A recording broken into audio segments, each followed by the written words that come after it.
నమస్తే, welcome to Sri paper news. ముందుగా headlines.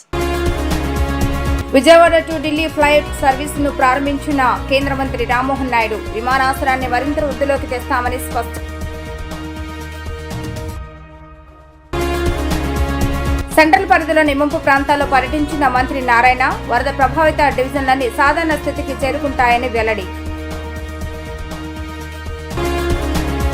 వాంబాయి కాలంలో డేటా వెరిఫికేషన్ ప్రక్రియను పరిశీలించిన జిల్లా కలెక్టర్ సృజన పారదర్శకంగా నివేదికలు రూపొందిస్తున్నట్లుగా స్పష్టీకరణ.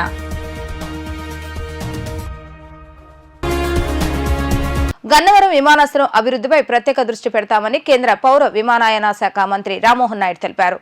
దేశం మొత్తం ఆంధ్రప్రదేశ్ వైపు చూసేలా కనెక్టివిటీని పెంచుతామని అన్నారు. రాష్ట్రంలో ప్రయాణికుల సంఖ్య మరింత పెంచేందుకు కృషి చేస్తామని అన్నారు. అక్టోబర్ 26న విజయవాడ నుంచి పుణేకు కొత్త సర్వీసు ప్రారంభిస్తున్నట్లుగా తెలిపారు.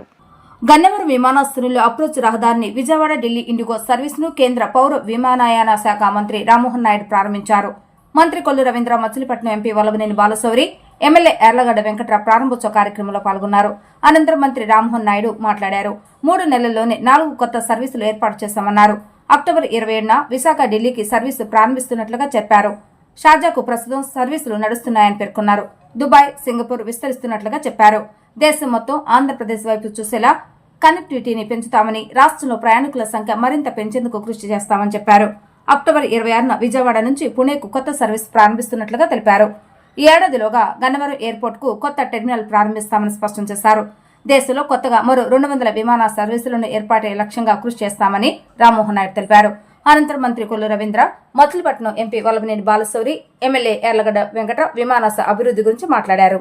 దేశంలో ఎన్నో ఎయిర్పోర్ట్లు ఉంటే ప్రధానంగా దృష్టి పెట్టినటువంటి ఎయిర్పోర్ట్ మన విజయవాడ ఎయిర్పోర్ట్ అని కూడా తెలియజేసుకుంటున్నారు.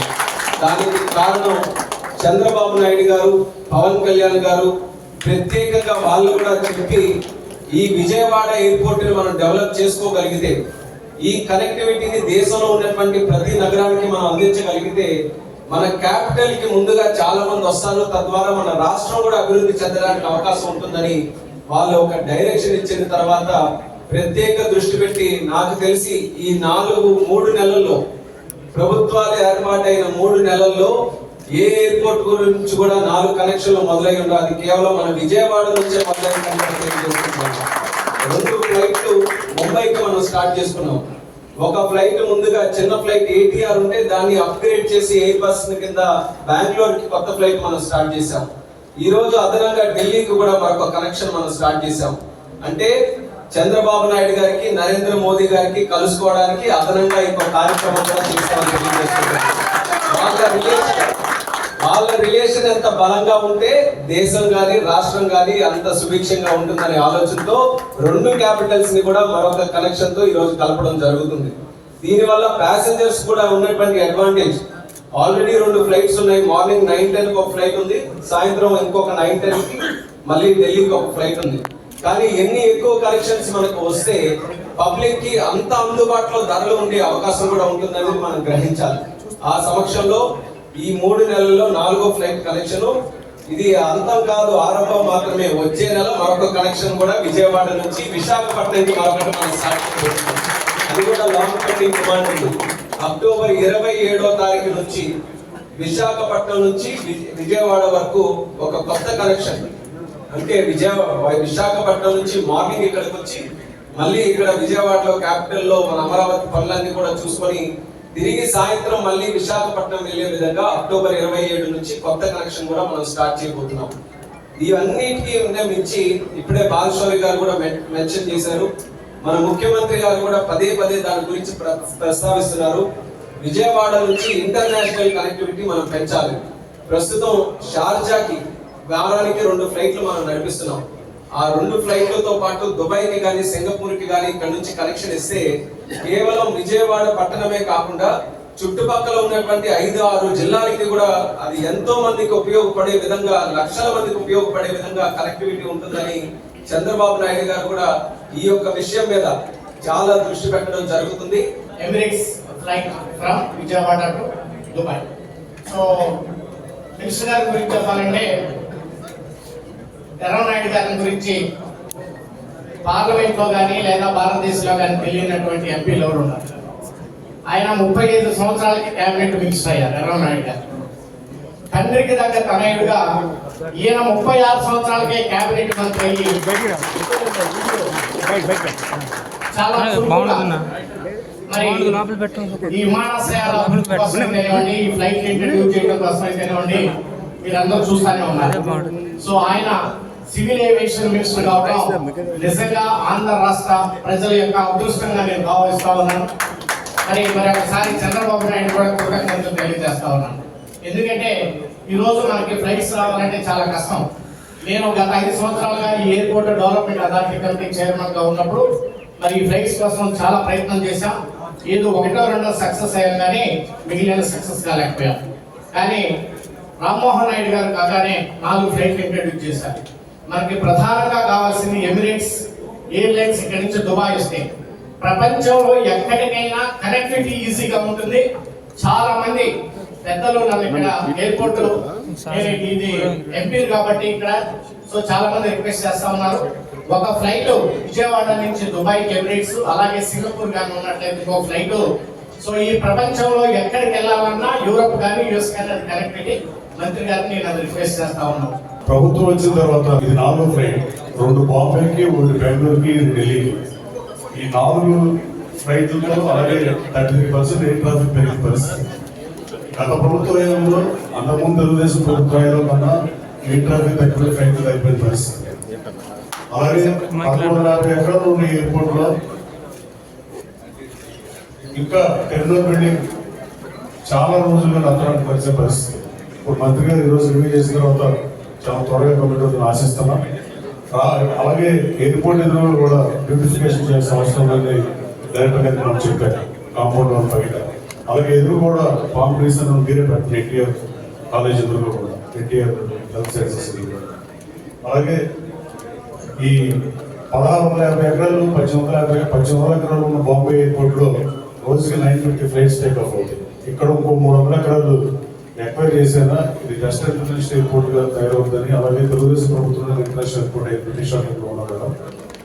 రాబోయే కాలంలో కేంద్ర మంత్రి గారు కూడా స్థానికంగా ఇక్కడి నుంచి ప్రాతినిధ్యం వల్ల రాబోయే కాలంలో ఈ ఎయిర్పోర్ట్ ని ఇంకా మంచి స్థితిలో మనం డెఫినెట్ గా చూస్తాం. దాంట్లో ఏమాత్రం సందేహం లేదు. 2014 మనం రాకముందు ఒక రేపు షెడ్యూల్ జరిగింది.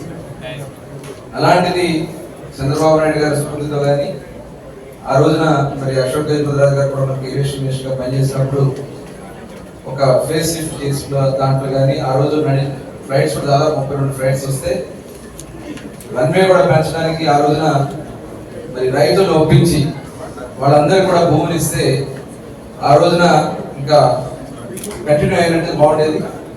కానీ 1924లో ఫ్లైట్లు తగ్గిపోయింది. ఒక ఉద్దేశపూర్వకంగా ఫ్లైట్లు తగ్గినటువంటి పరిస్థితి చూసాం. 32 ఫ్లైట్లు ఉండేది 24 ఫ్లైట్లు వచ్చింది.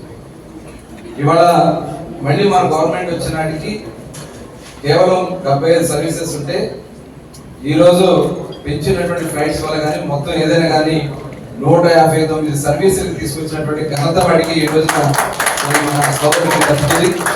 అలాగే భవిష్యత్తులో దీన్ని ఎందుకంటే రైతులు కూడా వాళ్ళ భూములు ఇస్తే వాళ్ళని నానా ఇబ్బందులు పెట్టారు. వాళ్ళందరూ ఇక్కడికి వచ్చి మరి అనేక సార్లు ప్రభుత్వం దగ్గర వాళ్ళు పట్టించుకోవాలి. ఇవాళ రన్వే పెరిగింది, పెద్ద ఫ్లైట్ వచ్చే అవకాశం వస్తుంది, ఇంటర్నేషనల్ ఫ్లైట్స్ కూడా తిరిగేదానికి అవకాశం వస్తుంది. ఇవాళ టెర్మినల్ కూడా కొత్త టెర్మినల్ స్టార్ట్ చేశారు కానీ మరి ఇంతవరకు అప్పుడు మన టైంలోనే స్టార్ట్ చేయడం జరిగింది. ఆ రోజున మరి పెద్దలందరూ వచ్చి కార్యక్రమం చేసిన 5 సంవత్సరాలు అసలు టెర్మినల్ ఇంకా 60% 70% చేయాల్సిన పరిస్థితి. కాబట్టి మన సీఎం గారు కూడా రామ్మోహన్ రెడ్డి గారు చెప్పడం జరిగింది, ప్రతి వారం రివ్యూ తీసుకుని మీరు తొందరగా కంప్లీట్ చేయమని చెప్పి కూడా సీఎం గారు చెప్పడం కూడా జరిగింది. విజయవాడ నగరంలో వరద నీరు దాదాపు తగ్గిపోయిందని ఏపీ పురపాలక పట్టణాభివృద్ధి శాఖ మంత్రి నారాయణ వెల్లడించారు. రేపటికల్లా మొత్తం 32 వార్డులు సాధారణ స్థితికి వస్తాయని తెలిపారు. వరద నీటితో ఇళ్లలో చాలా బురద పెరిగిపోయిందని, అన్ని వీధుల్లో ఫైర్ ఇంజిన్లు ఏర్పాటు చేసి క్లీనింగ్ చేస్తున్నామని అన్నారు. నగరంలోని కండ్రిక, బోస్నగర్, జర్నలిస్టు కాలనీలో మంత్రి నారాయణ సుడిగాలి పర్యటన చేశారు. వరద నీరు ఉన్న ప్రాంతాలతో పాటు శానిటేషన్ జరుగుతున్న చిన్న చిన్న రోడ్లపై స్వయంగా బైక్ నడుపుకుంటూ మంత్రి పర్యటించారు. నిన్నటి వరకు వరద నీరు ఉన్న ప్రాంతాల్లో శరవేగంగా వందలాది పారిశుద్ధ కార్మికులతో క్లీనింగ్ పనులు జరుగుతున్నాయి. జర్నలిస్టు కాలనీలో నిల్వ ఉన్న వరద నీటిని భారీ మోటార్లతో బయటికి పంపించేస్తున్న పనులను మంత్రి నారాయణ పరిశీలించారు. ఈ సందర్భంగా మంత్రి మీడియాతో మాట్లాడుతూ విజయవాడ సిటీలో వరద నీరు దాదాపు తగ్గిపోయిందన్నారు. రేపటికల్లా మొత్తం 32 వార్డులు సాధారణ స్థితికి వస్తాయని తెలిపారు. వరద నీటితో ఇళ్లలో ఉన్న బురద ఉందని అన్ని వీధుల్లో ఫైర్ ఇంజన్లు ఏర్పాటు చేసి క్లీనింగ్ చేయిస్తున్నామని తెలిపారు. డ్రైన్లలో ఉన్న సీళ్లు తొలగింపు కూడా వేగంగా జరుగుతుందని తెలిపారు. వరద నీరు ఉన్న ప్రాంతాల్లో ఎన్యూమరేషన్ కొన్ని చోట్ల జరగలేదని బాధితులు చెప్తున్నారని, అలాంటి చోట్ల మరోసారి ఎన్యూమరేషన్ చేయాలని అధికారులను ఆదేశించారు. వరద నీరు బయటకు పంపేందుకు నున్న రోడ్, బైపాస్ రోడ్, 100 అడుగుల రోడ్లో చాలా చోట్ల గండ్లు కొట్టామన్నారు. గండ్లు కొట్టిన చోట తాత్కాలికంగా పైప్ లైన్లు వేయాలని అధికారులను సూచించామన్నారు. భవిష్యత్తులో రోడ్డుపై నీటి ప్రవాహానికి అడ్డు లేకుండా కాల్వట్లు నిర్మిస్తామని మంత్రి నారాయణ వెల్లడించారు. 10 రోజుల్లో దాదాపు మెజారిటీ క్లీన్ చేయగలిగాము. కొన్ని లోతట్టు ఏరియాలు అయినటువంటి జర్నలిస్ట్ కాలనీ, దాని పక్కన జర్నలిస్ట్ కాలనీ అనుకున్న విధులు, అదేవిధంగా సాయిబాబా టెంపుల్ ఉండే ఏరియా, ఈ ఏరియాలో ఇది లోతట్టు ఏరియా. అందువల్ల నీళ్ళు యాక్చువల్గా కొన్ని ఇళ్లలో నిన్నటి వరకు ఉన్నాయి. ఇవాళ కూడా జర్నలిస్ట్ కాలనీ కావచ్చు, దాని పక్కన ఇళ్లలో దాదాపు ఒక 75 అపార్ట్మెంట్ ఏదో ఇళ్లలో ఇంకా నీళ్ళు ఉన్నాయి. ఆ ఇళ్లలో కూడా నీటి చుక్కలాగా చేయాలని అన్ని విధాల మా మున్సిపల్ కమిషన్లు, అధికారులందరూ ప్రయత్నిస్తున్నారు. నేను అనుకోవటం ఇవాళ సాయంకాలానికి కానీ రేపు మార్నింగ్ కానీ ఆ 75 ఇళ్ళు అపార్ట్మెంట్ ఏదైతే ఉండో వాటిలో కూడా నీళ్లు లేకుండా చేయడానికి చేస్తున్నారు. అట్ ది సేమ్ టైం ఎక్కడైతే నిన్న వార్ ఫుటింగ్ మీద కొన్ని వీధుల్లో మేము టీవీ ముందే చెప్పాను, నిన్న మార్నింగ్ ఏమని సాయంకాలం కల్లా 5 గంటలకల్లా చుక్క నీళ్ళు లేకుండా చేస్తామని. ఆ కాలనీ మొత్తం ఈవినింగ్ 5 o'clockకి ఒక్క చుక్క లేకుండా మా అధికారులు చేశారు. వాళ్ళందరినీ నేను అప్రిషియేట్ చేస్తున్నా. అయితే అక్కడ శానిటేషన్ కూడా ఆల్మోస్ట్ 90% అయిపోయింది, ఇంకొక 10% ఉంది. మనం ఉన్న సాయిబాబా కాలనీలో ఈ ఏరియాలో యాక్చువల్గా ఇంకా కొంత శానిటేషన్ వర్క్ ఉంది. ఇప్పుడే ఫైర్ ఇంజిన్ వాళ్ళకి చెప్పాం, మీ దగ్గర ఎన్ని ఫైర్ ఇంజిన్ ఉంటే అన్నీ ఏరియా పంపించమని.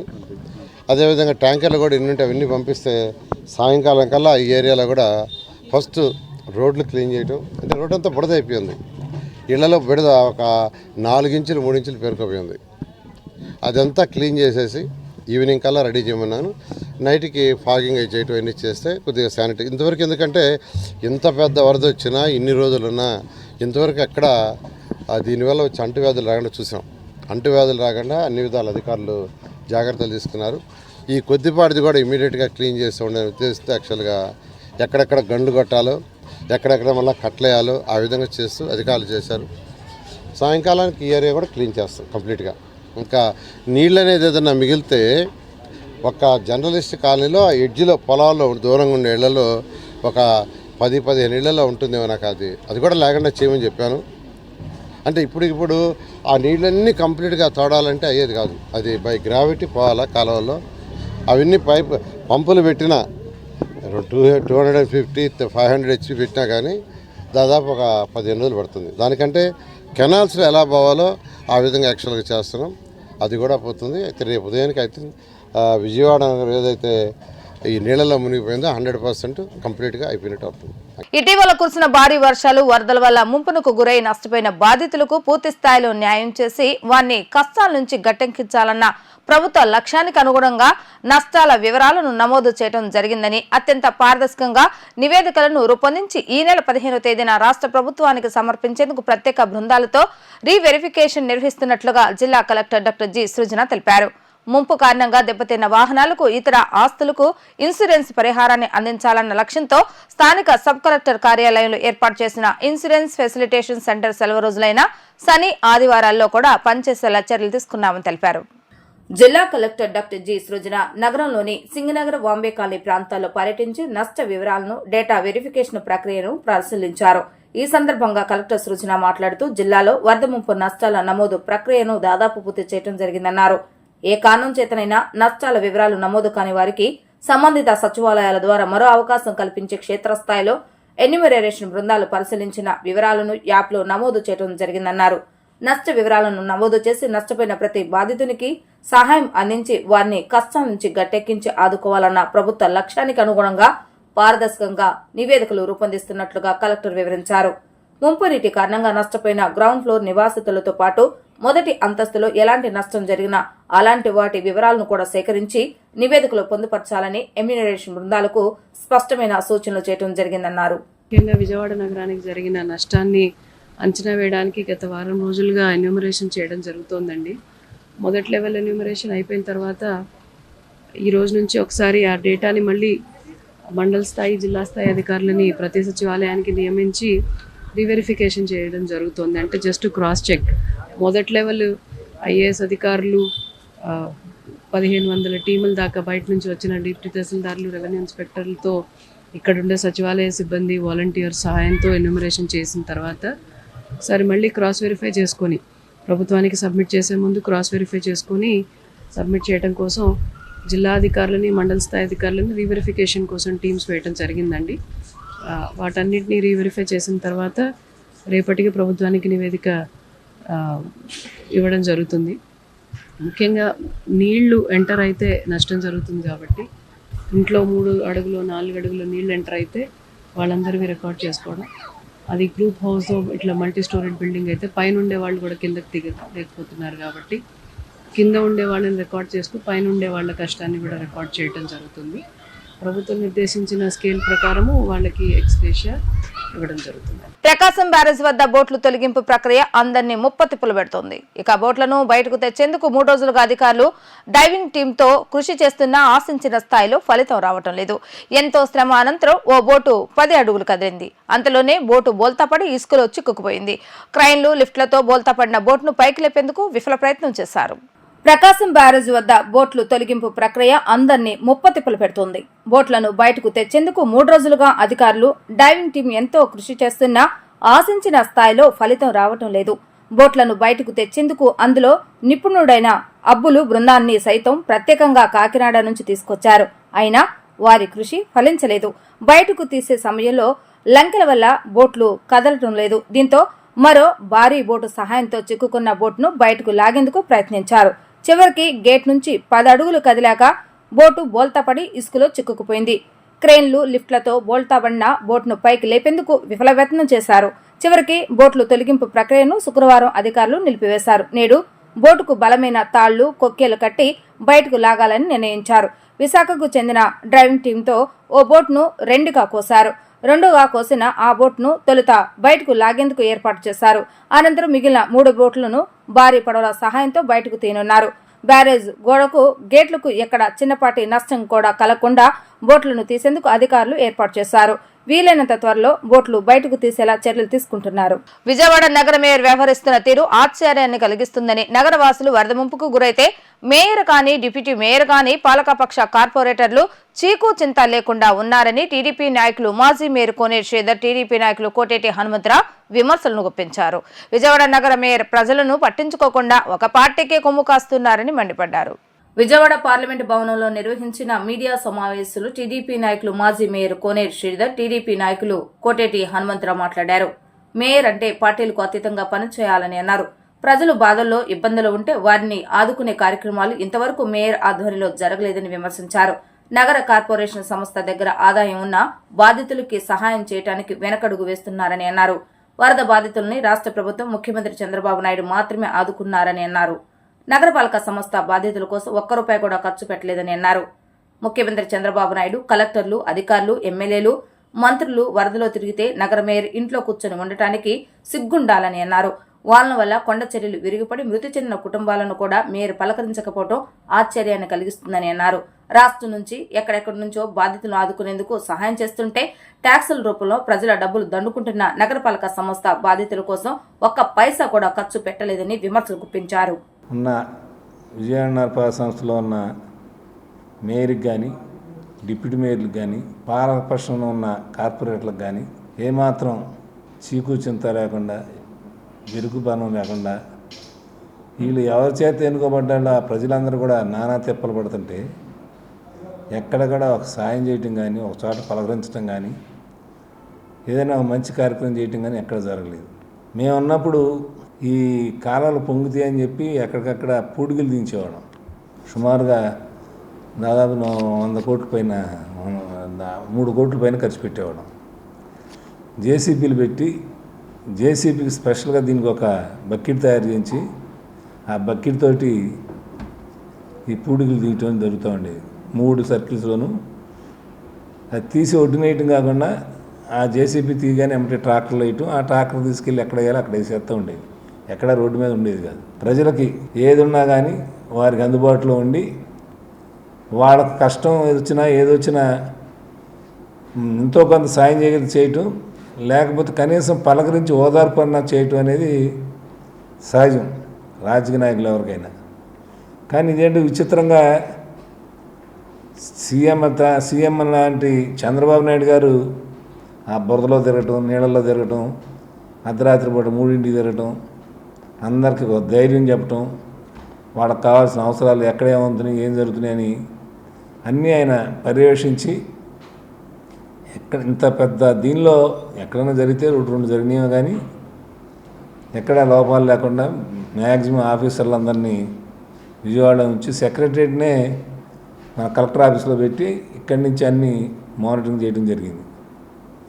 మరి ఇంత జరుగుతుంటే ఇంతమంది ఆఫీసర్లు, ఇంతమంది ఐఏఎస్లు, అంతమంది ఎమ్మెల్యేలు, మినిస్టర్స్ కూడా వార్డుకి ఒక ఎమ్మెల్యేని, మినిస్టర్ని పెట్టి చంద్రబాబు నాయుడు గారు ఎప్పటికప్పుడు ఏ రోజు వారు సాయంత్రం మళ్ళీ రివ్యూ చేసుకుంటా ఎక్కడ అందలేదు, ఎక్కడ అందాలి అని చూసి అన్నీ చేస్తుంటే కనీసం నీకు చూడపోయినా మీడియాల ద్వారా కానీ పేపర్ ద్వారా కానీ రోజు వస్తూ ఉన్నాయి. అది చూసైనా వాళ్ళు తిరుగుతున్నారని కొద్ది సిగ్గుబడన అరే మనం విజయవాడ మేయరు, విజయవాడ ప్రజలు ఇచ్చిన కారులో తిరుగుతున్నాం, విజయవాడ ప్రజలు ఇచ్చిన జీతం తీసుకుంటున్నాం, విజయవాడ ప్రజలు ఇచ్చిన ఆఫీసులో ఏసీలు కానీ పెట్టి అనుభవిస్తూ, కానీ ప్రజలకు వచ్చిన కష్టాన్ని మట్టికి వారి దృష్టిలో పెట్టుకోకుండా కనీసం ఓదార్పుకు ఒక మాట కూడా ప్రెస్ ద్వారా కానీ లేకపోతే ఇన్స్పెక్షన్కి వెళ్ళి కష్టంలో ఉన్న ప్రజల్ని పలకరించడం కానీ జరగలేదు. ఇటీవల కురిసిన భారీ వర్షాల వల్ల మరి విజయవాడ నగరంలో వరదకు ముప్పై, ఒక పక్కన ప్రజలు అల్లాడుతుంటే ఆర్థికంగానూ నష్టపోయారు, అన్ని రకాలుగా నష్టపోయి ప్రజలు ఇబ్బందులకు గురవుతుంటే కనీసం వాళ్ళ యొక్క అవసరాలు తీర్చలేని పరిస్థితిలో ఏదో సోమాస్టర్లాగా 2 సార్లు చేసి హాయ్ అని చెప్పేసి వెళ్ళిపోయినాడు. నువ్వు రాష్ట్ర ప్రభుత్వాన్ని విమర్శించే అర్హత నీకు లేదు. నీ వాళ్ళ రాజకీయం ఎలాగుందంటే ఏదో రకంగా ప్రజల్లో నేను ఉండాలని చెప్పేసి బురద రాజకీయాలు చేస్తున్నాం, వరదని బురద రాజకీయాలు చేస్తున్నాం. నారా చంద్రబాబు నాయుడు గారు 78 సంవత్సరాల వయసులో కూడా మరి వరదలు వచ్చిన వెంబటనే రాత్రనగా పగలనక ఆయనకున్న వయసు రీత్యా మరి ఎక్కడ ప్రమాదం జరిగిందో, ఎక్కడ ప్రమాదం జరగబోతుందో అన్న ఆలోచన కూడా లేకుండా ఆయన ప్రజల కోసం తన యొక్క పదవిని కూడా పక్కన పెట్టి అధికారులను వెంట వేసుకొని అర్ధరాత్రనగా తెల్లారుజాముననగా తిరిగి ప్రజలు పరికలించి వాళ్ళకి మనోధైర్యం ఇస్తే నీవు సోమాస్టర్లాగా వచ్చి బురద రాజకీయాలు చేస్తే ప్రభుత్వము వరద బాధితులు విఫలమైంది. ఎక్కడో కూర్చొని 4 గోడల మధ్యలో కూర్చొని విఫలమైందని చెప్పడం నీకు అసలు సిగ్గుందని నేను ప్రశ్నిస్తున్నా. ద్విచక్ర వాహనాన్ని లారీ ఢీకొట్టింది. గన్నవరం స్థానిక వెంకటేశ్వర సెంటర్ వద్ద జాతీయ రహదారిపై రోడ్డు ప్రమాదం చోటు చేసుకుంది. ద్విచక్ర వాహనంపై వెళ్తున్న ఇరువురిని లారీ ఢీకొట్టింది. ద్విచక్ర వాహనంపై ప్రయాణిస్తున్న ఇరువురు ఉంగుటూరు మండలం గారపడ గ్రామానికి చెందిన వ్యక్తులుగా గుర్తించారు. క్షతగాత్రులను చికిత్స నిమిత్తం ఆటోలో పినమినేని సిద్ధార్థ మెడికల్ కాలేజ్ హాస్పిటల్కు తరలించారు. ప్రమాదంలో గాయపడిన ఇరువురిలో ఒకరి పరిస్థితి విషమంగా ఉంది. సంఘటనా స్థలానికి చేరుకున్న గన్నవరం పోలీసులు వివరాలు సేకరిస్తున్నారు. బుడమేరకు గండ్లు పడ్డాయని, మళ్లీ వరద వస్తుందనేది పూర్తిగా అవాస్తవమని, ఇలాంటి ప్రచారాన్ని నమ్మొద్దని మంత్రి నారాయణ తెలిపారు. వదంతులు చూసి ప్రజలు ఆందోళన చెందవద్దని సూచించారు. తప్పుడు ప్రచారం చేసే వారిపై కఠిన చర్యలు తీసుకుంటామని ఎన్టీఆర్ జిల్లా కలెక్టర్ సుజన హెచ్చరించారు. విజయవాడ నగరంలో పలు ప్రాంతాల్లోకి మళ్లీ బుడమేరు వరద వస్తుందనేది కేవలం వదంతులు మాత్రమేనని మంత్రి నారాయణ స్పష్టం చేశారు. కొత్త రాజరాజేశ్వరిపేట, జక్కంపూడి కాలనీలతో పాటు వివిధ ప్రాంతాల్లో వరద వస్తుందంటూ తప్పుడు ప్రచారం జరుగుతుందని మండిపడ్డారు. బుడమేరు కట్ట మళ్లీ తెగింది అనేది పూర్తిగా అవాస్తవమని అన్నారు. ప్రజలు ఎలాంటి ఆందోళనకు గురి కావాల్సిన అవసరం లేదని, విజయవాడ నగరం పూర్తిగా భద్రంగా ఉందని స్పష్టం చేశారు. బుడమేరుకు గండ్లు పడ్డాయంటూ వస్తున్న వదంతులను నమ్మవద్దని ఎన్టీఆర్ జిల్లా కలెక్టర్ సుజన ప్రకటించారు. బుడమేరుకు ఎలాంటి వరద నీరు రావడం లేదని స్పష్టం చేశారు. కొందరు ఆకతాయిలు ఈ తరహా వదంతుల్ని సామాజిక మాధ్యమాల్లో పోస్టు చేసినట్లుగా గుర్తించామని కలెక్టర్ స్పష్టం చేశారు. ఇలాంటి వాటిపై కఠిన చర్యలు తీసుకుంటామని ఆయన హెచ్చరించారు. గణపతి నమ్ముకున్న వారికి ఎప్పటికీ అన్యాయం జరగదని ప్రపూర్ణ శివగణపతి ఉత్సవ కమిటీ సభ్యులు తెలిపారు. పుష్కర కాలంగా ఈ సెంటర్లో స్వామివారి ఉత్సవాలను అత్యంత వైభవపేతంగా నిర్వహిస్తున్నట్లుగా వారు తెలిపారు. కులమతాలకు అతీతంగా స్థానికులంతా కలిసి ఈ వేడుకలను ఘనంగా నిర్వహిస్తున్నామని తెలిపారు. చిట్టినగర్ సెంటర్, గోడెల రాములు సెంటర్లో శ్రీ ప్రపూర్ణ శివ వినాయక సేవా సమితి ఆధ్వర్యంలో జరిగిన ఉత్సవాల ముగింపు సందర్భంగా భక్తులకు అన్నప్రసాద వితరణ కార్యక్రమం జరిగింది.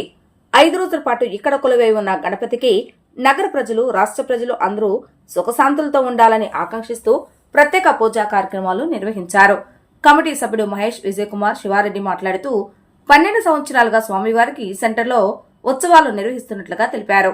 స్థానికులందరూ ఐకమత్యంతో స్వామివారి ఉత్సవాలను నిర్వహించడం విశేషమన్నారు. ప్రజలందరూ సుఖశాంతులతో ఉండాలని గణపతికి ప్రత్యేక పూజలు నిర్వహించినట్లుగా వివరించారు. 5 రోజుల పాటు స్వామివారికి ప్రత్యేక పూజలు నిర్వహించడంతో పాటు 6వ రోజు అత్యంత వైభవపేతంగా స్వామివారికి ఊరేగింపు కార్యక్రమాలు నిర్వహించినట్లుగా తెలిపారు. సుమారు 10,000 మంది భక్తులకు అన్నప్రసాద వితరణ కార్యక్రమం నిర్వహించామని తెలిపారు. శ్రీ ప్రపూర్ణ శివకుమార సేవా సమితి కమిటీ మెంబర్లు మేమందరం గత 12 సంవత్సరాల నుంచి ఈ కార్యక్రమం అనేది చేస్తున్నాము. ఇది 13వ సంవత్సరము. గత 5 రోజులు స్వామివారి పూజలు చాలా ఘనంగా నిర్వహించాము. బాగా పూజలు చేసి అందరూ బాగుండాలని కోరుకున్నాము. అలాగే డప్పు వాయిద్యాలతో, డీజే సందలతో వినాయకుని ఊరేగింపు అనేది తీసుకెళ్ళాము. అట్లాగే ఉట్టి ప్రోగ్రాం కూడా పెట్టి చాలా దిగ్విజయంగా సక్సెస్ అయింది. అలాగే చుట్టుపక్కల ప్రజలకి గత 13 సంవత్సరాల నుంచి అన్నదాన కార్యక్రమం జరుగుతుంది. అట్లాగే ఈరోజు కూడా 5 రోజుల తర్వాత అన్నదానం అనేది చేస్తున్నాము. అలాగే ఇప్పుడు ప్రజలందరూ ఈ అన్నదానానికి వచ్చి స్వామివారి కార్యక్రమాన్ని దిగ్విజయంగా కోరుచున్నని చుట్టుపక్కల ప్రజలకి, విజయవాడ ప్రజలకి వస్తారని చెప్పి ఆకాంక్షిస్తున్నాను. 13వ వార్షికోత్సవం శ్రీ ప్రపూర్ణ శివ వినాయక సేవా సమితి 13వ వార్షికోత్సవం. మేము ఈ 13 సంవత్సరాల నుంచి చాలా బాగా చేస్తున్నాం. అందరూ సహకారం మాకుంది. కుర్రోళ్ళు కానీ, చుట్టుపక్కల ఉన్నోళ్ళు కానీ, ఎవరైనా సరే, మా చుట్టూ ఉన్న పెద్దలు కానీ ఎవరైనా అందరూ మాకు సహాయం అందించి మాకు తోడుగా ఉండి ఈ 13 సంవత్సరాలు చేయడం వల్లే మేము ఇలా ఘనంగా చేయగలుగుతున్నాం. వాళ్ళ సహకారం ఉంటే ప్రతి సంవత్సరం ఇంకా బాగా చేస్తాము. కనుక దీనికి మాకు అందరూ సహకారం ఉండాలి. పెద్దల ఆశీర్వాదం కూడా మాకు ఉండాలని మనస్ఫూర్తిగా కోరుకుంటున్నాం. ప్రపూర్ణ శివ వినాయక కుమార సేవా సమితి నుంచి 13వ సంవత్సరం వార్షికోత్సవం. మేము ప్రతి సంవత్సరం ఈ చుట్టుపక్కల ఇళ్లలో అందరూ మాకు బాగా సహకరిస్తారు. మేము కూడా అందరం ఐకమత్యంగా ఉండి ఇలాగా రానున్న రోజులు కూడా ఇంకా ఘనంగా జరుపుకోవాలని మేము అందరం ఆశిస్తున్నాం. ఇవాళ అన్నదాన కార్యక్రమం అండి. ప్రతి సంవత్సరం మేము దాదాపు ఎవరిని కాకుండా మాలో మేమే అందరం చేసుకుంటూ ఈ కార్యక్రమాలు అన్నీ బయట వాళ్ళు కాకుండా మేము మా కుటుంబ సభ్యుల్లాగా అందరం కలిసిమెలిసి చేసుకుంటూ ఉంటామండి. ఇదంతా. మంత్రి నారాయణ రాత్రి కండ్రికలో బాధిత కుటుంబాలను పరామర్శించారు. మంచినీరు సరఫరా చేయడం లేదంటూ పలువురు మహిళలు ఆయన దృష్టికి తీసుకుని రాగా అధికారులపై తీవ్రస్థాయిలో ఆగ్రహం వ్యక్తం చేశారు. పగలు రాత్రి తేడా అనేది లేకుండా మంత్రులు పర్యటిస్తుంటే అధికారులకు ఏమీ పట్టడం లేదంటూ వారిని నిలదీశారు. తాగునీరు రావటం లేదని చెప్పిన కుటుంబాల వద్దకు అధికారులను మున్సిపల్ కమిషనర్ ధ్యాన్ చందర్ ను పిలిపించారు. పేదల కాలనీల్లో తిరిగితే మీకు సమస్యలు తెలుస్తాయని, ఒక్కరోజు మంచం వేసుకుని రాత్రి సమయంలో పడుకోవాలంటూ అధికారులకు సూచించారు. యుద్ధ ప్రాతిపదికన ముంపు ప్రాంతాల్లో నీరు తొలగించాలని, ప్రజలకు తాగేందుకు మంచినీరు పంపిణీ చేయాలని ఆదేశించారు. అధికారులు స్పందించి చర్యలు చేపట్టకపోతే కఠిన చర్యలు తీసుకుంటానని ఆయన హెచ్చరించారు. నేను పర్సనల్గా వీధి తిరిగి బుడద చూపించి చెత్త చూపిస్తే ఆమె అడుగుద్ది, నాకు నీళ్ళే రాలేదంటది. ఆమె వచ్చి మా ఇంట్లో ఏమెత్తలేదంటది. ఏంటా మీరు ఇప్పుడమ్మా ఏమని చేసేది? మీరు మీ కమిషన్ ఏం చేసేది, నువ్వేం చేసేది, ఈఎంసీ ఏం చేసేది? ఇదేనా? అదేమంటే నారాయణ సార్ తిడతాడంటారు. తిరిగేం చేసేది? వాళ్ళు వస్తే ఇంత గయ్యం తగులుకున్నారు. రియాలిటీ పోతాం పట్టాలి. తమ చెత్త ఎక్కడ చూస్తారు? భయపడి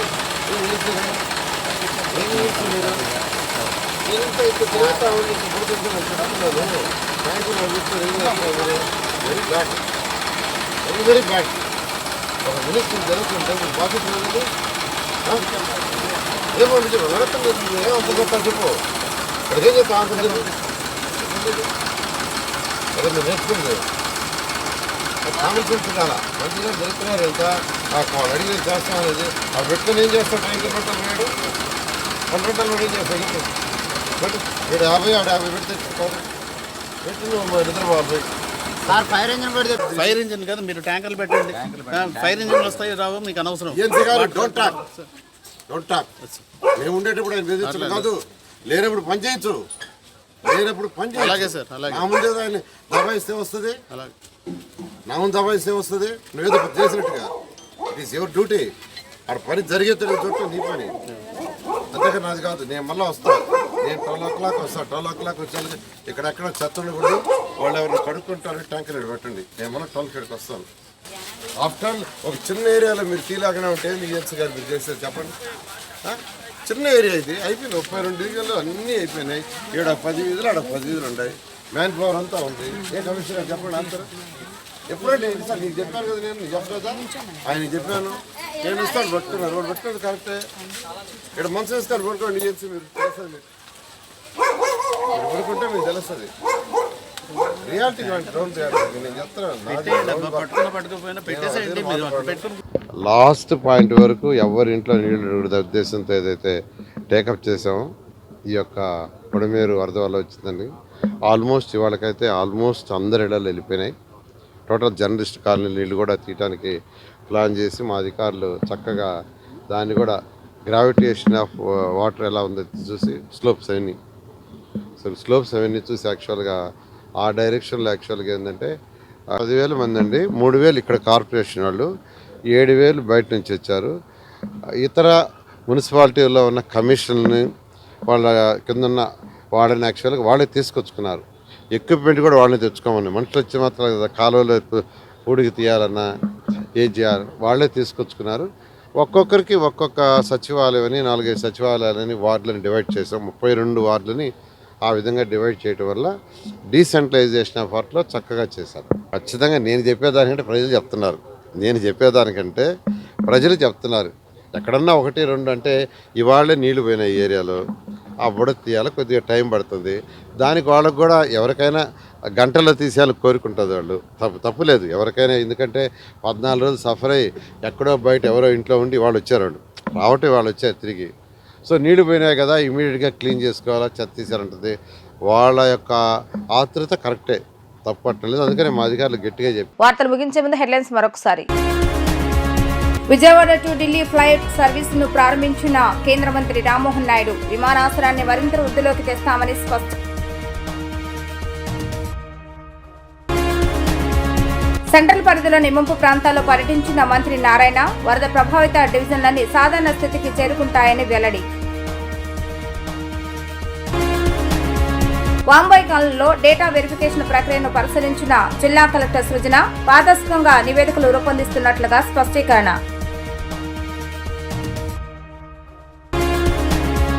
ఇవి రోజు వార్తా విశేషాలు. మరల 3 ప్రసారమే వార్తలు మళ్ళీ కలుద్దాం. అంతవరకు సెలవు, నమస్కారం.